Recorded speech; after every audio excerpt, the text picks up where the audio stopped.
Nos premiers invités ici sur le plateau, nous avons le professeur docteur Glenny Nsambi Eba. Bonjour docteur. Bonjour. Vous allez bien? Oui, nous portons bien. Oui, oui. Un peu des effets de la grippe, mais on tient les coups. Vous vous sentez bien, lunettes hein?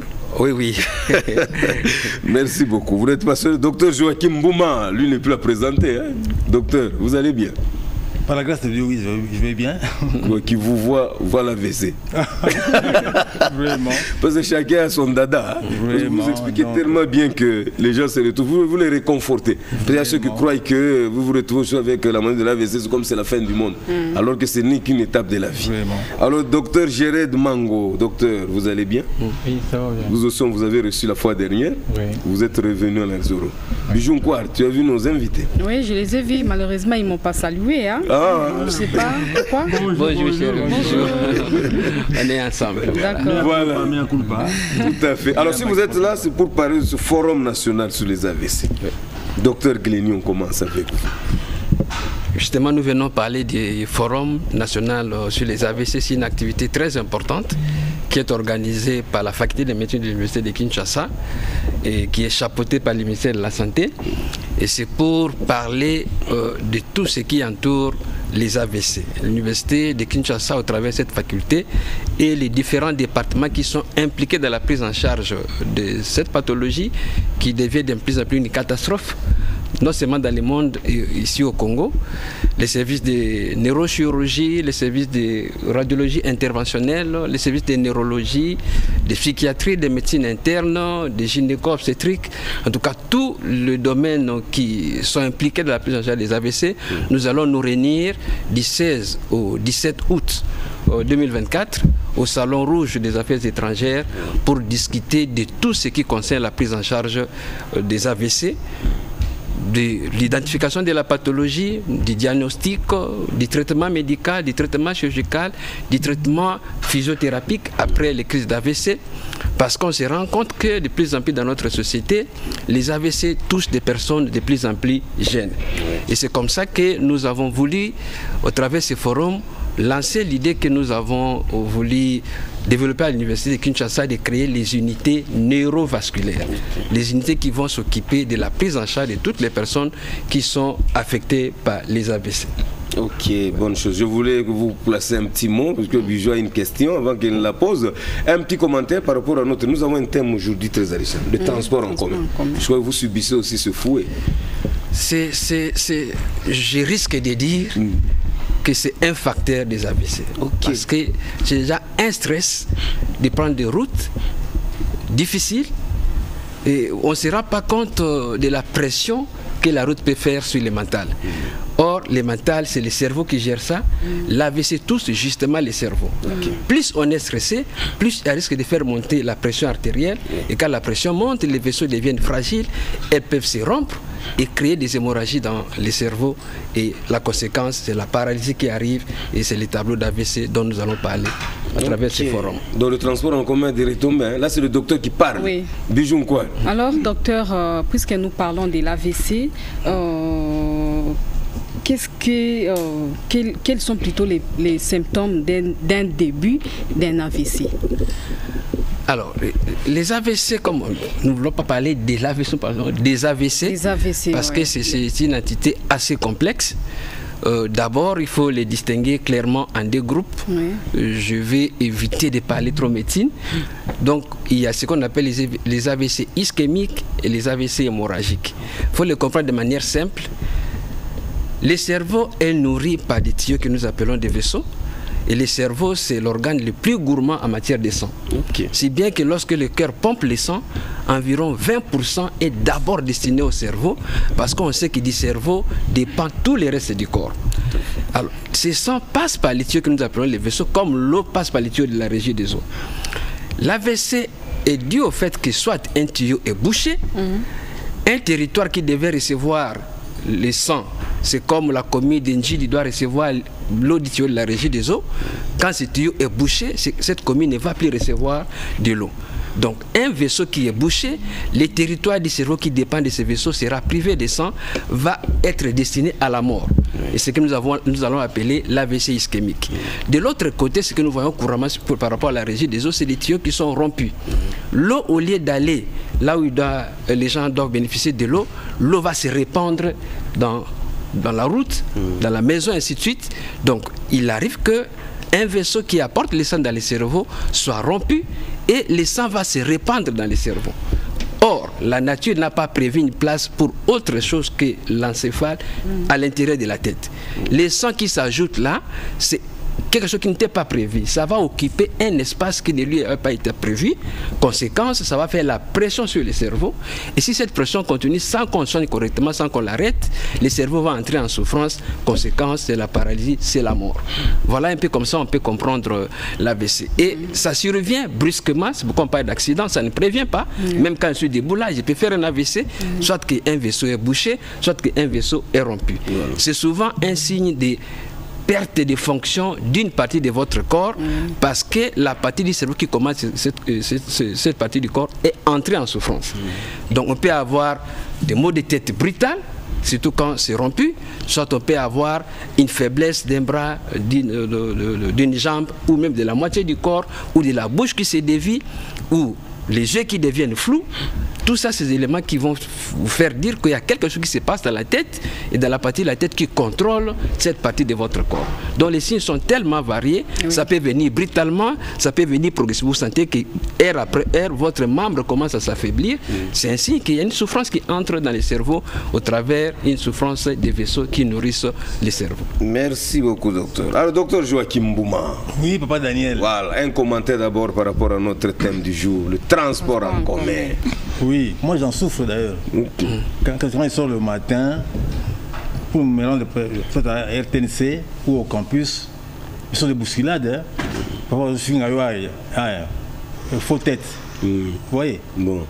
Ils ont peu manandako. Vous voyez que avec mon état ici, justement je transcende, sinon je peux rechuter. C'est ça. Vous voyez.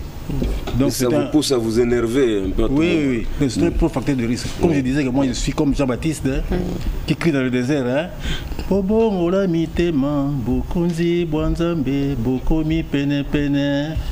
Moi je sensibilise. Et surtout vous êtes un témoin vivant. Témoin vivant de ça, oui. Je sensibilise. Parce que le grand problème c'est quoi? C'est le grand public qui est ignorant des facteurs de risque. Nous les scientifiques nous travaillons pour chercher comment soigner cette maladie. Mais la population doit être informée, sensibilisée pour prévenir. C'est ça le problème. Vaut mieux prévenir que guérir. Alors un commentaire sur le Forum national sur les AVC. Oui, docteur Mboumou. Oui, ça tombe à propos. Moi, c'était mon rêve d'ailleurs, je le disais, tout le temps que je passais ici. Je souhaitais que il y a un forum national pour parler de l'AVC à outrance, que tout le monde le sache que les AVC sont là et c'est un feu rouge. Vous voyez. Donc devant le forum tombe à propos. Nous allons parler des AVC et ça va aider beaucoup de gens. Pas seulement les pauvres, même les autorités, hein, ceux qui nous dirigent, les mandataires publics, les députés. Quand ils sont là, dans le perchoir, là, je pense qu'ils sont souvent en train de discuter, de se chamailler, même de se batailler. Ce sont des facteurs de risque. Hein. Ça touche tout le monde, pas seulement les pauvres, même les jeunes aussi. Et là, je pense qu'il va... Donc riche ou pauvre, tout le monde est candidat. Tout le monde. Même les petits-enfants, les bébés ou vieillards. Actuellement, les enfants font des AVC. Vraiment, ça étonne les gens. Un bébé qui sort avec l'AVC et où tu es bon les quitter. Ce sont des facteurs de risque qui est vraiment ignorés peut-être et l'environnement surtout avec les tapages diurnes nocturnes les gens ne dorment plus hein, surtout quand il y a deuil. Vraiment on soumet tout le monde à cet exercice là des insomnies et quand on ne dort pas vous voyez que on est stressé. Le stress maintenant apporte d'autres facteurs tels que l'hypertension, tels que le diabète, tels que le surpoids. Et on appelle ça la triade de la mort. Voilà. ce que je peux dire. Ok, je sais que Bijou aura une question pour le docteur Jared Mango, mais avant cela, et que le docteur Mango fasse aussi un petit commentaire par rapport au transport en commun.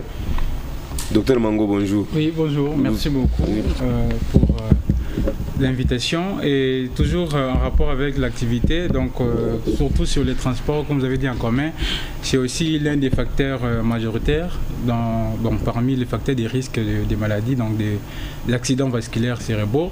D'ailleurs, nous avons associé aussi le Réco-Trauma, qui est une plateforme qui s'occupe de la prise en charge des patients, surtout pour les transports, comme vous les avez bien. Alors nous sommes accompagnés avec le professeur Tsambi, donc il est notre maître, donc quand il parle, nous les enfants, on a pu dire, c'est un neurochirurgien, donc il n'a pas pu parler de ça, un neurochirurgien et les responsables des unités neurovasculaires aux cliniques Vincent de Kinshasa. Alors j'aimerais beaucoup plus parler des points de vue logistiques, donc initialement prévu à l'INRB, ces forums. Alors compte tenu de l'ampleur de l'activité, il y a beaucoup de gens qui nous ont contactés. Nous avons changé la salle, donc nous serons maintenant au ministère des Affaires étrangères, qui est une grande salle dans laquelle il y aura beaucoup de gens. Nous avons déjà des délégations de tous les pays, donc délégations françaises, etc. Donc nous invitons tout le monde de pouvoir participer à ces forums.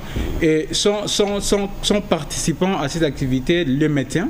Rappelez encore la date. Oui, c'est pour les 16 et les 17 août 2024 au ministère des Affaires étrangères. Tout le monde peut venir, que ce soit les médecins, les paramédicaux, les étudiants, voire les communs de mortels. Donc tous ceux qui nous suivent, vous soyez juristes, venez, nous allons parler en fait de l'AVC dans un langage approprié par rapport à votre niveau. Alors il y aura beaucoup d'intervenants nationaux et internationaux qui vont participer à cette activité. Et le ministre de la Santé sera là avec les coordonnateurs de la couverture santé universelle, accompagné de notre recteur qui est le président du forum, les doyens de la faculté de médecine, notre MD, le professeur Makulo. Tout le monde sera là pour essayer un peu d'échanger sur la prise en charge multidisciplinaire des AVC. On a dit multidisciplinaire parce que la prise en charge de l'AVC ne concerne pas qu'une seule discipline. Donc il y a beaucoup de disciplines qui sont intéressées. C'est ainsi qu'on a réuni tous ces mondes, tous ces professeurs, tous ces spécialistes pour parler de cette maladie. Alors nous avons besoin de l'appui de la présidence, de la Fondation Maman Denis, de toutes les personnes de bonne foi, de nous prêter main forte afin de sensibiliser sur cette maladie. Et du 5 au 15, nous allons passer dans des églises, dans des endroits publics, dans des universités pour renforcer la sensibilisation. Et en se focalisant beaucoup plus sur la prévention, parce que lorsque vous arrivez à bien prévenir cette maladie, il y aura moins de risques. Parce qu'au jour d'aujourd'hui, la prise en charge n'est pas encore appropriée, d'où la raison pour laquelle on sensibilise pour qu'il y ait une amélioration sur les matériels appropriés sur la prise en charge des AVC. Ok. Alors, docteur Jared, il y a Fredine Kouar qui nous suit depuis sa résidence qui pose la question comment faire pour échapper à un AVC. Voilà. Ok, merci beaucoup pour la parole. Pour éviter bien s'échapper de cette maladie, il faut beaucoup plus d'abord se marteler sur les facteurs de risque.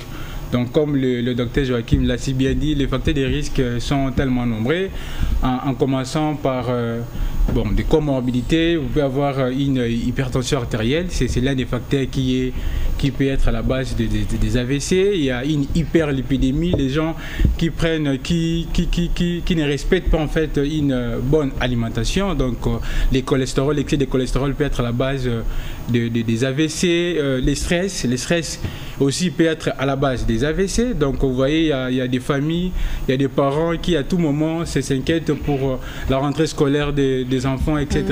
Et il y a même des autorités du pays. Vous voyez, donc notre gouvernement travaille du jour au jour pour aider les pays à avancer. Et en se focalisant pour les biens du pays, ils peuvent être stressés.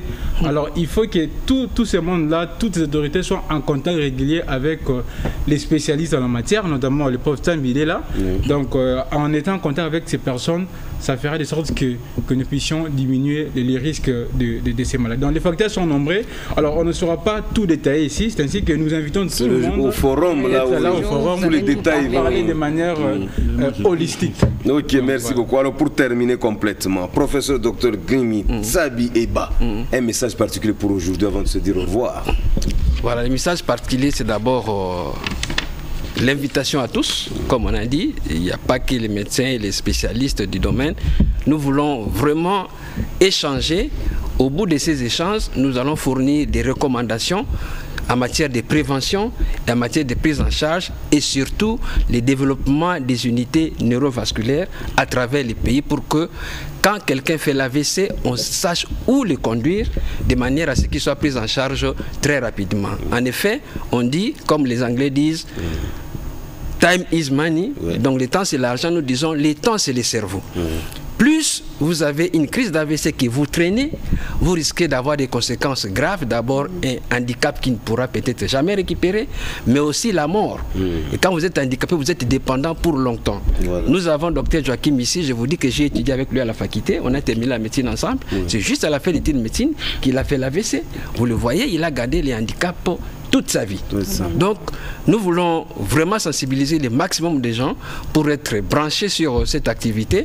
Ceux qui ne pourront pas se déplacer, ils pourront suivre des spots au travers nos voies des médias pour que l'AVC soit connu et soit aussi pris en charge de la manière la plus optimale possible. Voilà, mon peuple périt par manque de connaissances. Donc, le grand rendez-vous est pris pour le 16 et 17 août, n'est-ce pas, dans cette grande salle des affaires étrangères, pour ce grand forum national, n'est-ce pas, sur les AVC. Alors, on a reçu pour vous, fidèles téléspectateurs, le professeur Dr Glemi Nzambi Eba, et accompagné du Dr Joachim Bouma, également du Dr Jared Mango, qui nous ont parlé en long et en large. Le grand rendez-vous est pris ce jour-là. Et Bijou Nkwar, pour leur dire au revoir, qu'est-ce que nous proposons? En tout cas, nous invitons